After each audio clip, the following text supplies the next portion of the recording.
반갑습니다. 산골의 아침입니다. 오늘 말씀 에베소서 5장 22절입니다. 아내들이여 자기 남편에게 복종하기를 주께 하듯 하라. 아멘.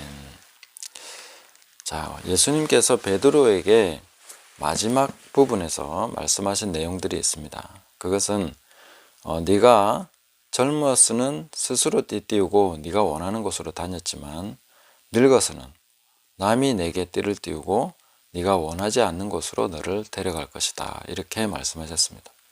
물론 이것은 죽음으로써 하나님께 영광 돌릴 것에 대해서 말씀하신 것인데, 그 죽음은 우리가 역사적으로 알듯이 십자가에 거꾸로 매달려서 그렇게 순교하는 것이었습니다. 그 죽음으로써 하나님께 영광을 돌렸죠. 그런데 그 모습은 예수님이 가신 그 길이었습니다. 그래서 예수님이 베드로에게 너는 나를 따르라 이렇게 말씀하셨죠. 계속 주님을 따라가다 보면 어떤 길로 가게 된다는 것입니까? 네가 원하는 곳으로 막 가는 것이 아니라 어느 시점부터는 남이 너에게 띠를 띄우고 너가 원하지 않는 곳으로 너를 데려갈 것이다. 그것이 바로 하나님께 영광 돌리는 그 길로 이끄는 것이다 하고 가르쳐 주신 것이죠. 그래서 우리가 주님을 따라가다 보면은 내가 원하는 것이 아닌 남이 원하는 곳으로 갑니다. 다른 사람이 원하는 것을 채워주고 다른 사람을 세워주고, 그러다 보면 그것이 바로 나의 십자가고 내가 최종적으로 하나님께 영광 돌리는 길이 된다 하는 것이죠. 그 사람들의 생각이나 우리의 계산으로는 나오지 않는 길입니다. 그 길은 정말 홍해와 같아서 갈라지기 전에는 보이지 않는 길입니다. 그냥 여기는 바다 같고 죽음이고 끝장인 것 같지만 그 이끄는 대로 가다 보면 거기에 길이 나타납니다. 없었던 길이 보이는 것이죠.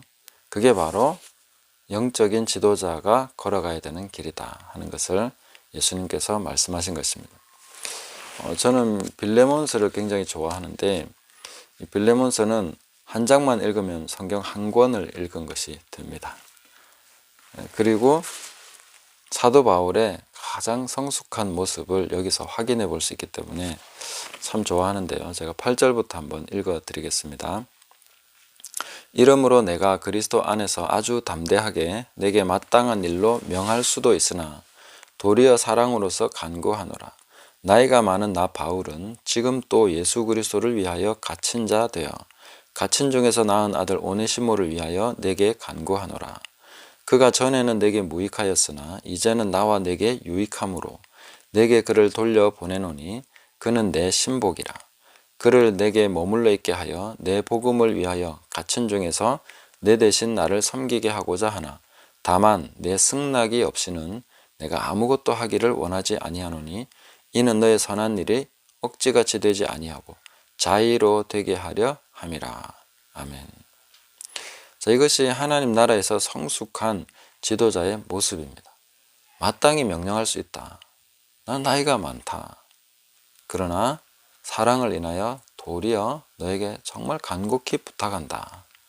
그리고 너의 승낙, 너의 허락이 없이는 내가 아무것도 하지 못한다라고 말씀하십니다.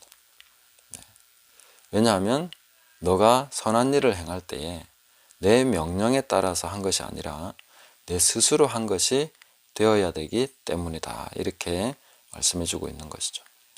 그래서 하나님 나라에서 성숙한 지도자는 자기를 따르는 사람들이, 지도자로 세움받아서 섬기게 된 모든 사람들이 자기 스스로 선한 일을 하도록 스스로를 그 사람들에게 복종시키는 것이 바로 성숙한 지도자의 모습이다 하는 것을 보여주시는 것입니다.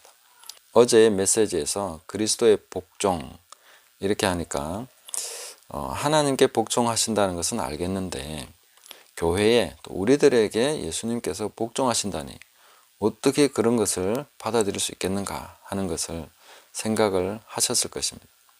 저도 사실 그 메시지를 전하면서도 너무나 황송하고 이것이 성경이 아니라면 전하고 싶지 않았습니다. 왜냐하면 우리의 생리와는 너무나 맞지 않기 때문에, 우리가 주님을 경배하고 주님을 따르고 주님 명령을 받들어 섬기고 충성되게 살아가고 그런 거는 정말 뭔가 좀 우리 생리에 맞는데, 주님께서 우리가 시키는 대로 하신단다. 우리가 원하면 주님이 하신단다. 기도하는 대로 하신단다. 이런 것이 과연 맞는가 하는 것이죠. 우리가 받아들일 수 있는 진리인가 하는 것입니다. 그런데 우리가 하나님 나라에서 그것은 굉장히 중요한 진리라는 것을 시간이 갈수록 더 확인을 하게 됩니다. 예수님께서 제자들에게 너희 중에 누군가가 만약에 으뜸이 되고자 하면 모든 사람의 종이 되어야 된다고 말씀하셨습니다. 하나님 나라의 원리인 것이죠. 그럼 하나님 나라에서 최고 으뜸은 하나님이십니다. 그 하나님 나라에서 그러면 하나님은 무엇입니까? 어떤 위치를 가지고 계신 것입니까? 최고로 높이 들려서 앉아 계신 것은 우리가 이해가 됩니다. 그러나 하나님 나라에서 하나님이 가장 많이 섬기는 종으로서 계신다는 것이 이해가 됩니까? 우리는 종이라는 개념 자체가 굉장히 하찮고 무시받고 멸시받는 그런 대상으로만 규정되어 있지만 하나님 나라에서는 가장 영광스러운 명칭인 것입니다. 종이라는 것이. 그리고 주님께서는 발을 씻기시면서 제자들에게 가르쳐 주셨습니다. 이게 바로 하나님 나라에서 지도자가 할 일이다. 주가 할 일이다 하는 것입니다. 그래서 이런 모습을 항상 우리 마음에 새기고 그 하나님 나라에 합당한 리더의 모습, 하나님 나라에서 정말 높아지는 것은 무엇이냐? 바로 진정으로 섬기고 복종함으로써, 복종시킴으로써 하나님 나라에서는 더 높은 자가 되는 것이다 하는 것을 알 수 있다는 것이죠.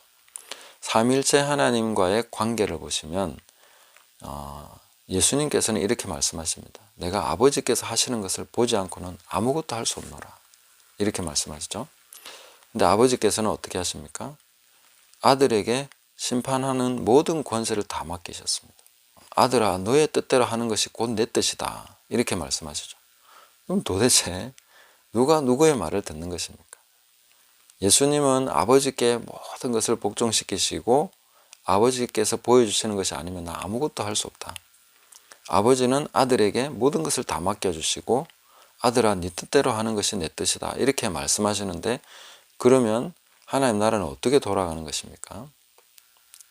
우리는 서로 피차 복종하는 것이 바로 삼일체 하나님의 존재 방식인 것을 우리가 알 수 있습니다. 그래서 이런 것을 통해서 하나님 나라를 이해하게 된다는 것입니다. 오늘 이 본문에서 아내들아 남편에게 복종하기를 죽게 하듯 하라 했습니다. 그 남편에게 복종하면 남편보다 더 못한 천한 사람이 되는 것입니까? 세상에서는 그렇습니다. 그러나 남편에게 복종함으로써 아내가 하나님 나라에서 높은 지위를 갖게 되는 것이죠. 그게 바로 하나님 나라의 원리입니다. 하나님 나라에서는 복종하는 자가 더 큰 자입니다. 섬기는 자가 더 큰 자입니다. 낮추는 자가 더 높은 자입니다. 그래서 천국이 가정에 임하게 하려면 천국의 원리대로 행하면 되는 것이죠. 이 아내들이 남편에게 복종하면 천국이 가정에 임하는 것이죠. 그것도 주님께 하듯이 하는 것입니다. 그런데 남편은 주님이 아니잖아요. 남편은 철없고 이기적이고 세상 물정 모르고 게으르고 무책임하고 그런 모습을 보여주고 있는데 어떻게 남편에게 복종하라는 겁니까? 그러면 집안이 엉망진창이 될 거예요. 그렇게 생각을 할 수 있죠. 그러나 하나님 나라에는 공짜가 없습니다. 내가 복종하고 순종하여 하나님의 뜻대로 행한다면 하나님은 공의롭게 모든 것을 정리하시고 개입하십니다. 내가 엎드리면 하나님이 개입하시는 것이죠. 내가 분탕질하면 하나님은 기다리십니다. 그러나 내가 엎드릴 때에, 내가 정말 남편에게 복종할 때, 그때에 하나님은 역사하시는 것이죠. 그것이 아내가 주님을 따르고 자기 십자가를 매일 지고 살아가는 방식입니다. 그게 정말 십자가인 거죠. 십자가는 남이 나에게 띠를 띄우고 내가 원하지 않는 일을 하게 하는 것이 십자가입니다. 그게 바로 십자가인 거죠. 날마다 자기 십자가를 지고 주님을 따라간다는 것은 아내는 남편에게 복종할 때에 이루어지는 것입니다. 그것이 구원의 길이다 하는 것을 성경이 말씀해 주고 있습니다. 우리 구원이 완성도 높은 구원이 되려고 하면은 바로 남편에게 복종함으로써 아내가 바로 이 주님의 길을 보게 되고, 이전에 없었던 그 가정에 하나님의 역사, 해결책이 나타나기 시작하고 홍해 가운데 길이 보이기 시작하는 것입니다.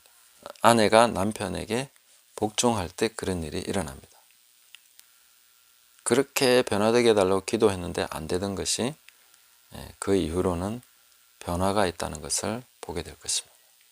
왜냐하면 그렇게 하면, 내가 하나님 말씀에 순종하면 하나님께서 개입하시기 때문입니다.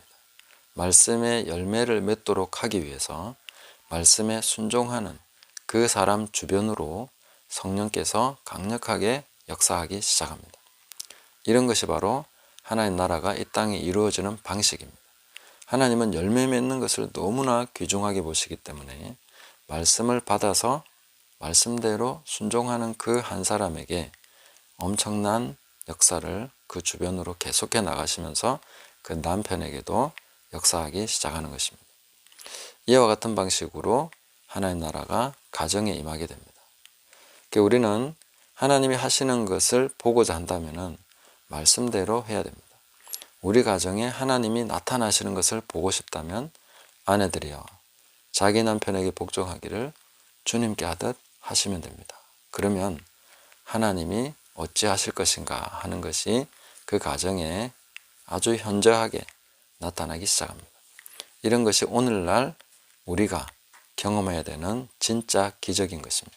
우리가 실제적으로 경험하는 기적은 내가 말씀대로 했을 때 하나님이 하시는 것을 보게 되는 것이죠. 그런 것이 진짜 우리 시대의 기적입니다. 아내들이 자기 남편에게 복종하기 시작하면 하나님의 역사가 가정 속에 나타나기 시작한다 하는 것을 보게 될 것입니다.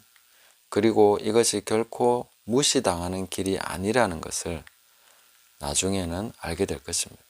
처음에는 무시당할지 모릅니다. 그러나 하나님이 역사하기 시작할 때에 하나님께서 무엇을 이루어 가시는지를 보게 될 것입니다. 이런 것을 우리가 계속해서 말씀이 내 삶에 열매 맺는 것을 보고자 하는 마음을 가지고, 또 이것이 바로 하나님 나라에서 으뜸이 되는 길입니다. 종이 될 때에 바로 으뜸이 되는 것이죠. 낮출 때에 높은 자가 되는 것이죠. 이 하나님의 나라의 원리를 실제 삶에서 적용할 수 있는 기회는 하루 24시간 늘 있습니다. 그 기회를 놓치지 마시고 계속해서 적용해 나가시는 아내들이 되시기를. 저는 남편이기 때문에 오늘은 아내들에게만 말씀드리겠습니다. 다음 시간에는 남편들 메시지가 나오겠죠. 아내들에게 먼저 이 메시지를 주는 것은 아내들이 바로 돕는 배필이기 때문입니다. 남편을 도와줘야죠. 바보온달 같은 남편이 평강공주를 만나야 제대로 세워지지 않겠습니까? 그래서 평강공주가 되라고 하시는 거죠. 좀 성경적인 비유는 아닙니다만은 어쨌든 이 말씀대로 아내들이 했을 때에 남편을 하나님께서 다루신다 하는 것을 믿으시고 자기 십자가를 지고 날마다 주님을 따라가는 아내들이 되시기를 예수님의 이름으로 축복합니다. 감사합니다.